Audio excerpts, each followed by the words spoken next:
오늘도 새날을 열어주신 우리 하나님을 찬양합니다. 2020년 다니엘 특세 새벽 기도회에 참석해 주신 우리 모든 성도님들 진심으로 감사하고 또 사랑하고 축복합니다. 오늘 이렇게 아침에 교회 와 보니까 크리스마스 이렇게 장식을 또 잘 해주셨네요. 수고하신 분들 진심으로 감사드립니다. 우리가 주님을 맞이하고 또 주님을 닮아가는 제자로서의 아름다운 여정이 또 이렇게 아름답게 꽃피울 수 있기를 간절히 바라겠습니다. 우리가 계속해서 예수님의 삶을 우리가 추적해 가면서 예수님을 바라보고 또 예수님을 닮아가는 거룩한 새벽 여정을 함께 하고 있습니다. 어제는 예수님의 시험 당하심을 우리가 함께 생각하면서 우리의 삶을 돌아보고 또 우리도 언제든지 사단의 시험과 공격을 받을 수 있다는 사실을 다시 한번 깨닫고 근신하고 깨어 기도하고 말씀으로 승리해야 될 것을 도전받았습니다. 이제 오늘과 내일은 예수님의 제자 삼기라는 그 말씀의 주제로 함께 은혜를 나누기를 원합니다. Disciple Making of Jesus Christ. 예수님의 제자 삼기, 이것에 대해서 우리 두 가지로 말씀을 나누기를 원하는데요. 오늘은 예수님의 제자 소명, 예수님의 제자 부르심에 대해서 말씀을 좀 나누기를 원합니다. 오늘 함께 본문을 보시겠는데요. 마가복음 3장 13절에서 16절까지만 보겠습니다. 마가복음 3장 13절에서 16절입니다. 제가 봉독해 올리겠습니다. 또 산에 오르사 자기가 원하는 자들을 부르시니 나아온지라. 이에 12를 세우셨으니 이는 자기와 함께 있게 하시고 또 보내사 전도도 하며 귀신을 내쫓는 권능도 가지게 하려 하심이로라. 이 12를 세우셨으니 시몬에게는 베드로란 이름을 더하셨고. 예수님께서 12제자를 세우시는 그 본문들이 나와 있는데요. 그 본문 가운데 마가복음의 이 본문이 가장 중요한 본문 중에 하나라고 생각할 수 있습니다. 우리 예수님은 각 마을과 회당을 돌아다니시면서 많은 사람들, 즉 이 군중을 대상으로 사역을 하셨습니다. 권세 있는 새 가르침으로 그들을 일깨워 주셨습니다. 또 하나님 나라의 복음을 선포했습니다. 그리고 각색 질병 걸린 자와 귀신 들린 자들을 자유케 해주시는 치유와 회복의 사역을 감당해 주셨습니다. 예수님은 당신을 따르는 대중들, 많은 사람들 그 한 사람 한 사람을 사랑하시면서 그런 사역을 베풀어 주셨습니다. 그런데 대중을 향한 그 사역이 굉장히 중요했지만 그 대중들을 향한 또 앞으로 일어날 많은 사람들을 향한 예수님의 사랑이 지속되게 하기 위해서 주님께서 집중하신 사역이 있습니다. 그것은 곧 제자를 삼는 것이었습니다. 예수님이 떠난 이후에도 예수님께서 그 대중들을 향한 그 사랑이 계속 흘러갈 수 있게 하기 위해서 제자 삼는 사역을 주님께서 집중적으로 하셨던 것입니다. 좀 더 과장해서 말씀드린다면 예수님의 공생의 3년은 제자를 남기는, 제자를 삼는 사역이었습니다. 그리고 또 제자를 삼고 마지막 제자들 떠날 때에도 부탁하신 것이 다른 것이 아니라 제자를 삼으라는 것이었습니다. 우리가 잘 알고 있는 지상명령의 핵심이 무엇입니까? 바로 제자를 삼는 것입니다. 너희는 가서 모든 족속으로 제자를 삼아 아버지와 아들과 성령의 이름으로 침례를 주고 내가 네게 분부한 모든 것을 가르쳐 지키게 하라. 우리가 잘 아시는 말씀이겠지만 여기에 중요한 동사가 4가지가 나옵니다. 그 4가지는 4가지 중에 한 가지만 빼고 다른 거는 다 분사형으로 한 가지 동사를 다 수식하는 것입니다. 그 수식을 받는 한 가지 동사는 바로 제자를 삼으라는 것입니다. 침례를 줌으로 제자를 삼고 가르쳐 지키게 함으로 제자를 삼으라는 것입니다. 우리가 예수님의 삶을 바라보고 또 닮아가기를 원한다면 우리가 먼저 예수님의 참된 제자가 되어야 할 줄로 믿습니다. 그리고 더 나아가서 예수님의 제자를 삼는 그러한 삶을 살아야 할 것이라고 생각합니다. 우리 인생이 이 땅에 우리 인생을 살고 뭘 많은 걸 남기는 것 같지만 사실 중요한 것은 사람입니다. 우리가 이 땅에 열심히 노력해서 정말로 남겨야 할 것은 물질도 아닙니다. 명예도 아닙니다. 결국 사람입니다. 또 특별히 그리스도인으로 이 땅을 살아가고 또 주 앞에 설 때 우리에게 남겨진 것은 그리스도의 제자를 얼마나 세워놓았나라고 하는 것이 우리 인생의 가장 중요한 공적이 될 것입니다. 그리고 또 우리가 떠난 그 자리에서 나를 향해서 감사할 수 있는 바로 그 사람은 나를 예수님께로 인도하고 예수님의 사랑과 섬김으로 나를 주님의 제자 삼아 주셨던 바로 그러한 사람들이 가장 고마운 사람으로 남게 될 것입니다. 저와 여러분이 예수님의 제자 삼는 그 삶을 다시 한번 돌아보면서 우리가 먼저는 예수님의 좋은 제자가 되고 그리고 우리를 통해서 예수님의 정말 귀중한 제자들이 많이 일어나는 놀라운 축복이 있기를 간절히 기원합니다. 또 우리 리치몬드 교회 안에 예수님의 참된 제자들이 불일 듯 일어나는 거룩한 부흥의 역사가 일어나기를 주님의 이름으로 축원합니다. 그렇다면 먼저 예수님의 제자 삼기에서 제일 먼저 중요한 것 제자의 부르심에 대해서 오늘 이 아침에 생각하고 함께 기도하기를 원합니다. 오늘 본문 말씀에 보면 또 산에 오르사 자기가 원하는 자들을 부르시니 나온지라 이렇게 말씀하고 있습니다. 사실 이 사건은 학자들에 의해서 언제쯤 예수님께서 12제자를 부르셨을까라는 것에 대해서 의견들이 좀 다양합니다.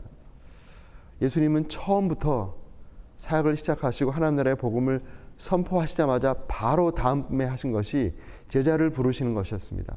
우리가 복음서를 읽을 때 예수님께서 천국 복음을 선포하시고 바로 그 다음에 하신 것이 제자를 부르시는 것이었습니다.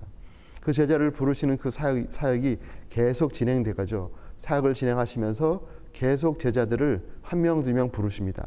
그리고 이제 본문에 이르렀을 때는 12명을 이제 제자로 삼는 그러한 일이 이제 사건이 일어나게 되는 것이죠.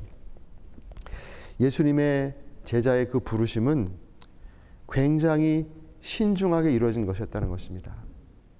시간에 걸려서 시간을 두고 신중하게 이루어졌다는 것입니다. 처음부터 제자를 부르시는 그 사건들이 있었지만 12제자를 부를 때까지는 오늘 이 장면의 시간까지는 꽤 시간이 걸렸다는 것입니다. 많은 학자들이 아마 이때가 예수님의 공생애의 중간쯤 되었을 것이다 라고 생각하는 분들이 많습니다. 1년 반 정도 후에 12제자가 완성이 되었다라는 것이죠. 우리 그것을 또 어디서 볼 수 있냐면요. 제자를 부르시니라고 하는 이 헬라 단어에서 볼 수 있습니다. 이 헬라 단어에 부르셨다라고 하는 이 단어에 시제가 있는데요. imperfect, 미완료 시제입니다.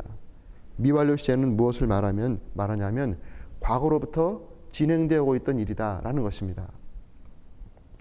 과거로부터 진행되어 있었다. 당신이 원하는 제자, 죄송합니다. 원하는 이 단어가 imperfect, 미완료였습니다. 그래서 영어 번역에 보면 was wanting이라는 단어로 번역이 됐습니다. 예수님께서 처음부터 주님께서 원하는 사람들을 한 명, 두 명 부르시면서 이제 12제자를 부르심으로 완성했다는 것입니다. 예수님께서 제자를 부르시는 그 부르심은 좀 전에 말씀드린 것처럼 어떻게 하다가 우연히 그냥 돌발적으로 이렇게 부르는 것이 아니었던 것입니다.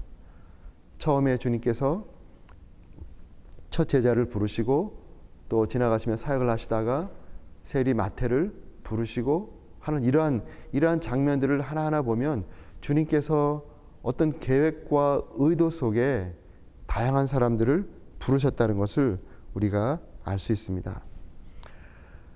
저와 여러분이 바로 그렇게 예수님의 부르심을 받은 사람들입니다. 우리가 다 주님의 은혜로 거듭나고 하나님의 자녀가 되었습니다. 하나님의 자녀가 된 이후에 우리는 또 한 번의 부르심이 있습니다. 바로 예수님을 따라가는 예수님의 제자로의 부르심입니다. 어떻게 보면 하나님의 자녀로의 부르심과 제자로의 부르심은 하나가 되는 것이 당연한 것입니다. 그런데 많은 현실적인 상황을 보면 예수님의 부르심을 받고 거듭났지만 제자로서의 삶을 살지 못하는 사람들이 너무나도 많습니다. 어떤 분이 말했던 것처럼 금세기에 우리 지난 20세기 초반에 어느 분이 이런 말씀을 했습니다. There are so many Jesus admirer, but so few Jesus follower. 이런 말을 했습니다. 예수님을 존경하는 사람들은 너무나도 많지만 진심으로 예수를 따르는 사람은 매우 소수다. 저와 여러분이 주님의 은혜로 구원을 받았는데요. 정말 주님을 따라가는 주님의 제자가 되기를 간절히 바랍니다. 그래서 주님께서 우리를 눈여겨보시고 우리를 그렇게 제자로 부르신 것입니다. 초청하고 계신 것입니다. 혹여나 내가 예수님의 제자인가? 라고 생각할 때 아직 부족한데? 라고 생각이 드신다면 이 아침에 부르시는 것입니다. 주님께서 지금까지 기다리고 또 기다렸다가 한 번 더 부르시는 것입니다. 그럴 때 우리가 해야 할 것은 무엇입니까? 주님께서 오랫동안 원하셨고 was wanting, 오랫동안 원해 오셨다가 또 한 번 부르실 때 우리가 해야 할 것은 여기 본문에 있는 것처럼 나아가는 것입니다. 주님, 내가 여기 있습니다. 나를 주님의 진정한 제자로 삼아 주십시오. 내가 이 모양 이 모습으로 살다가 죽고 싶지 않습니다. 기왕이 한번 믿고 하나님의 자녀가 되었는데 정말 멋있는 주님의 제자로 이 땅을 살다가 죽기를 원합니다. 주 앞에 서기를 원합니다. 이런 간절한 소망으로 주님께서 부르실 때 주님, 내가 여기 있습니다. 나를 제자 삼고 나를 사용해 주십시오. 라고 용기 있게 나서는 이 아침이 될 수 있기를 주님의 이름으로 축원합니다. 제가 주님의 은혜로 구원을 받았지만 주님의 제자로 부름받은 것은 또 다른 부름이었습니다. 제가 대학교 4학년 때 누가복음 5장 말씀을 통해서 베드로를 제자로 부르시는 그 장면에서 저를 불러주셨습니다. 제가 얼마나 그 부르심 앞에 감격하고 울었는지 모릅니다. 그리고 그 부르심을 받고 나니까 저는 사실 외교관이 되기 위해서 준비를 오랫동안 해왔었습니다. 제 전공이 영어고 부전공이 일본어고 또 외무고시를 준비하면서 노력을 많이 해왔는데요. 주님께서 저를 부르시는 그 순간 저는 하나님 나라의 외교관이 되자라고 하는 이러한 마음으로, 물론 외교관으로 계속 할 수 있겠지만 제가 목사가 되고 싶었습니다. 그러한 부르심 앞에 정말 제가 부족하지만 하나님 나를 지목하시고 불러주시는 주님의 그 은혜를 생각하고 정말 감격스럽게 손들고 헌신했던 그날을 평생 잊지 못하고 살아갑니다.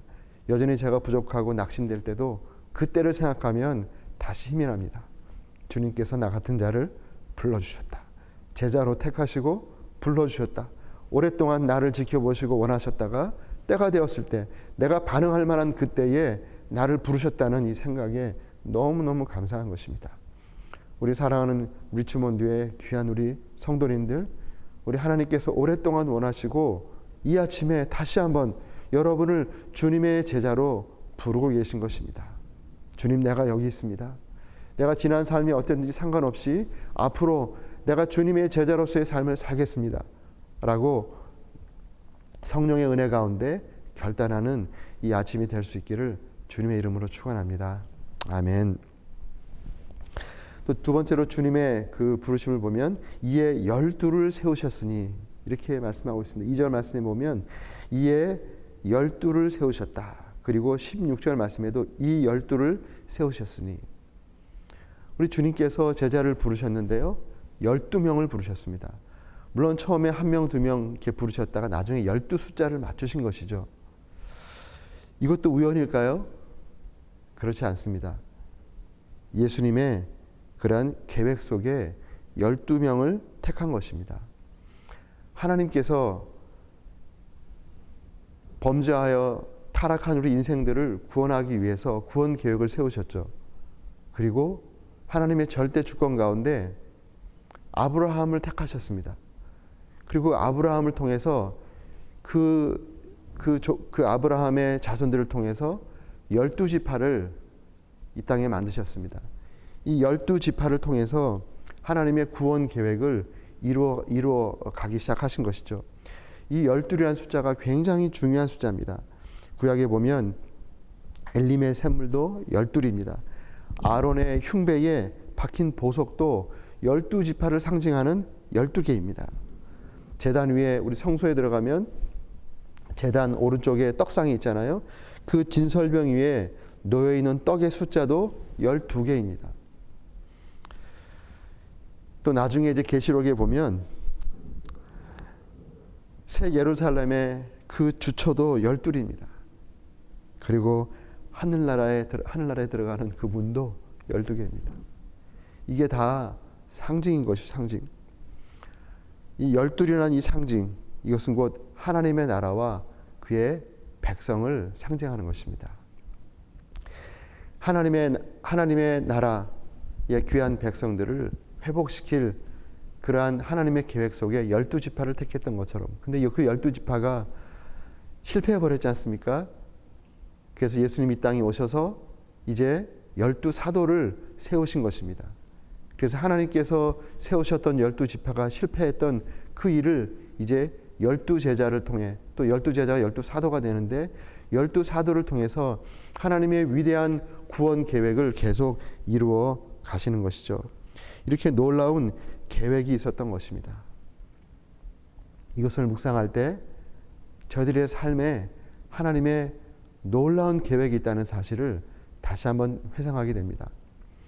우리를 하나님께서 하나님의 자녀로 부르시고 더 나아가서 주님의 제자로 우리를 부르셨을 때 거기에는 주님의 놀라운 뜻과 계획이 있다는 것입니다.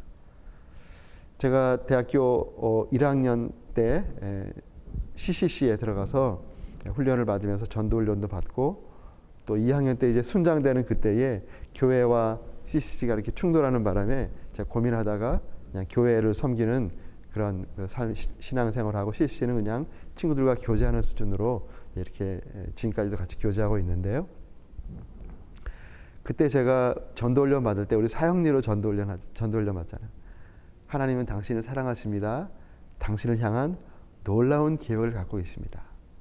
저 이렇게 말할 때 너무너무 행복했어요. 하나님이 당신을 사랑하시고 당신을 향한 놀라운 계획을 가지고 계십니다. 우리가 상상할 수도 없는 하나님 나라의 위대한 계획을 갖고 계십니다. 이 말씀을 전할 때 너무너무 감사했어요. 근데 이것은 우리가 구원받을 때만이 아니라 우리가 하나님의 제자로 부름받을 때, 예수님의 제자로 부름받을 때 하나님께서 우리를 향한 놀라운 계획을 세워놓으셨다는 것입니다. 그것이 정말 위대하고 놀라운 계획인데 궁금하지 않으십니까? 나를 제자 삼으시고 나를 통해서 하나님께 세우신 그 계획이 무엇일까? 우리를 제자로 사용하시면서 하나님께서 이루어 가시기를 원하시는 것이 무엇일까? 이것이 정말 궁금하고 또 기대가 되고 감사한 것이죠. 또 지난 우리의 삶을 돌아보면 하나님께서 나를 부르시고 나를 통해서 나는 생각지도 못했던 그러한 일들을 이루신 것을 뒤돌아볼 때 정말 감격하고 감사할 수밖에 없습니다. 이것은 내가 세워서 내가 이룰 수 있는 수준의 계획이 아닙니다. 내 생각과 내 계획보다 훨씬 뛰어나신 더 큰 계획과 더 놀라운 계획을 세우고 계신 하나님 앞에 순종할 때 하나님이 다 이루신 일들이죠. 그래서 우리는 하나님께만 영광을 드리는 것입니다.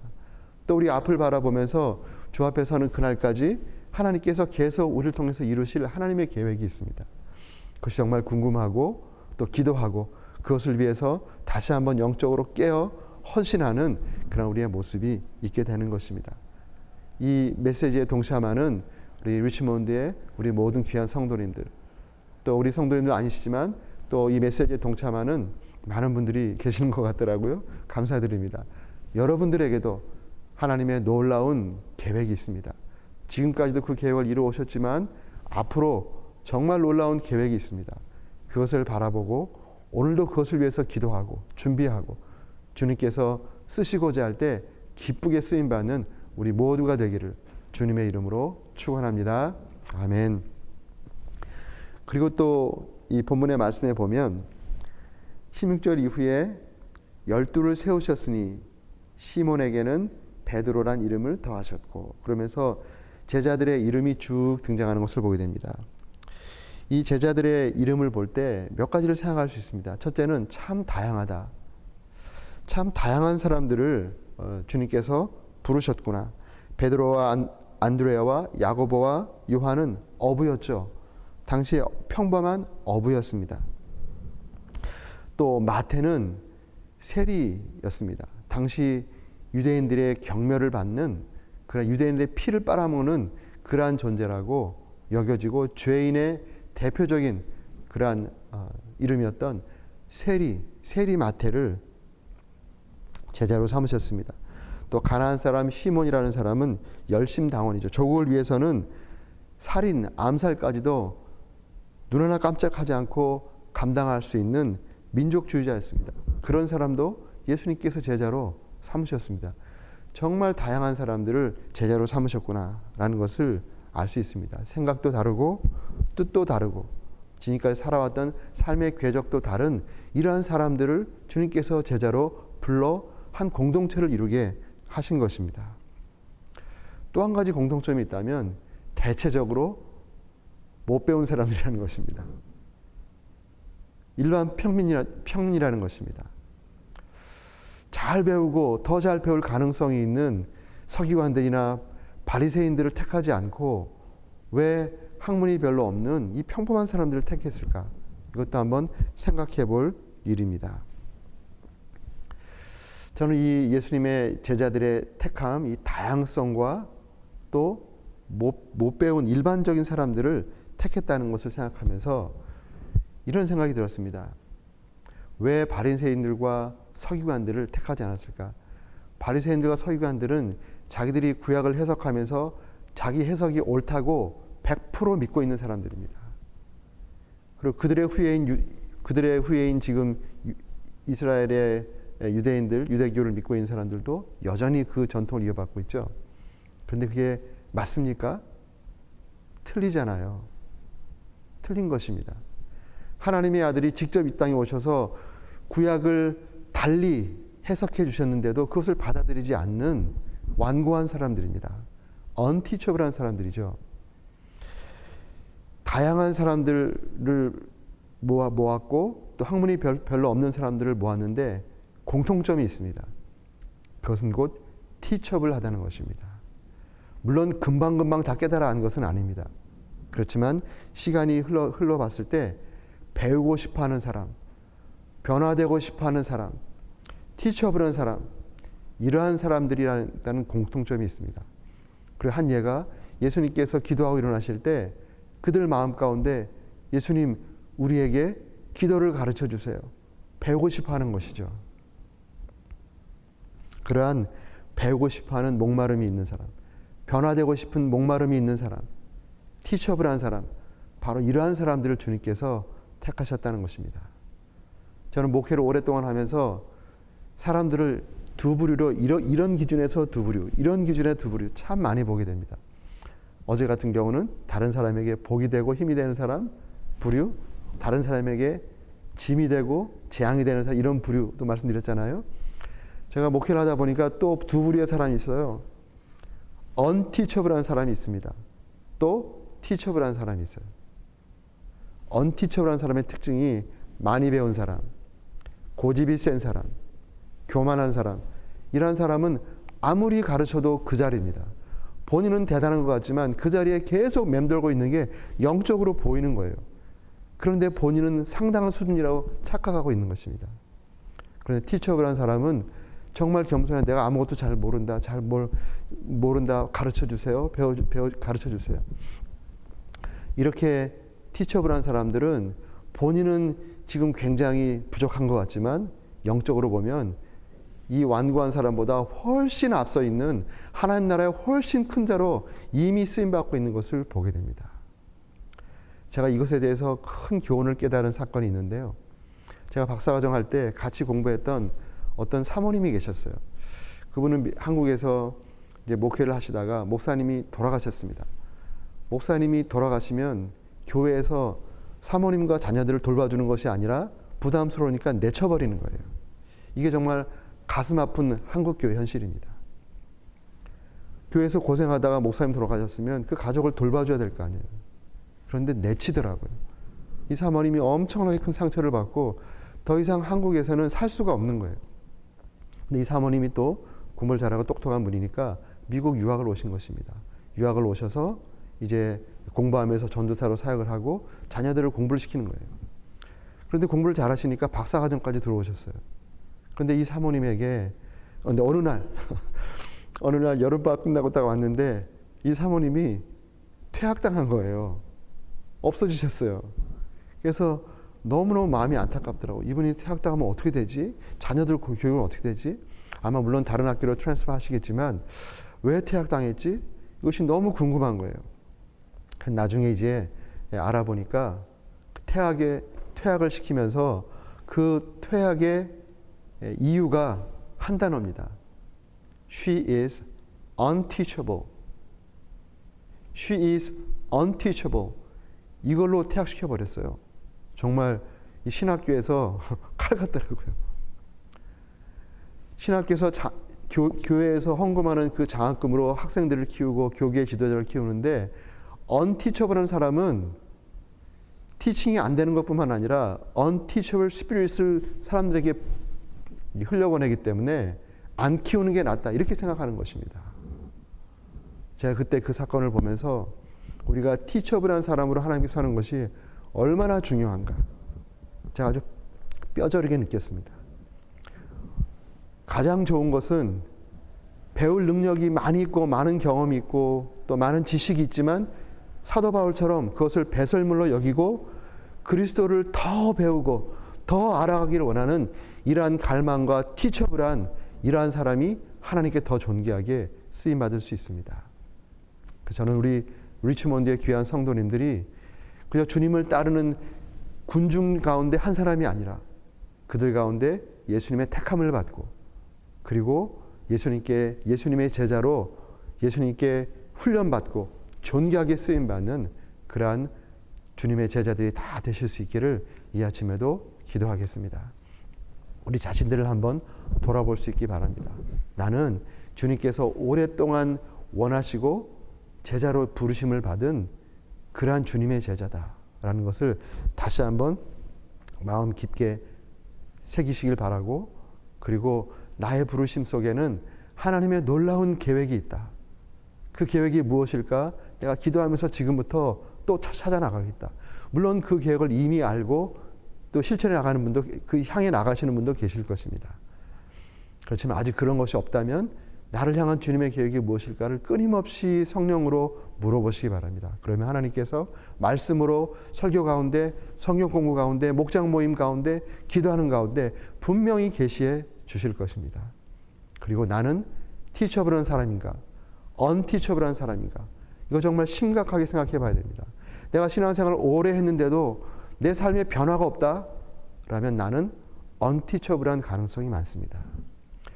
교회가 오래되면 변화되기 어렵습니다. 왜냐하면 교회의 전체적인 스피릿이 언티처블하기 때문에 그렇습니다. 왜 언티처블합니까? 지난 40년 동안의 경험이 그것을 가로막는 것입니다. 우리 교회가 40년 됐습니다. 이제 새로운 도약과 새로운 뉴 비기닝을 하기 위해서는 티처블한 교회가 되어야 됩니다. 하나님 말씀이 선포될 때 그것이 성도들 마음 가운데 성령의 능력으로 임해야 되는 것이죠. 그러기 위해서는 여러분들이 마음을 열고 하나님 말씀을 하나님 말씀으로 받고 그리고 말씀이 지적하는 바가 있다면 그 말씀으로 나 자신을 돌아보고 나를 치고 그리고 주 앞에 기도할 때 하나님께서 놀라운 은혜를 베풀어 주실 것입니다. 자, 우리 리치몬드 교회 앞으로의 10년, 20년, 30년, 40년 그것을 꿈꾸며 기도하겠습니다. 하나님께서 그 과거의 그 놀라운 경험과 또 놀라운 그러한 것들이 더 놀랍게 주님 앞에 들림만 되고 쓰임받기를 간절히 기도하겠습니다. 여러분 사랑하고 축복합니다. 오늘 하루도 하나님의 은혜 가운데 승리하시는 하루 되시기를 주의 이름으로 축원합니다.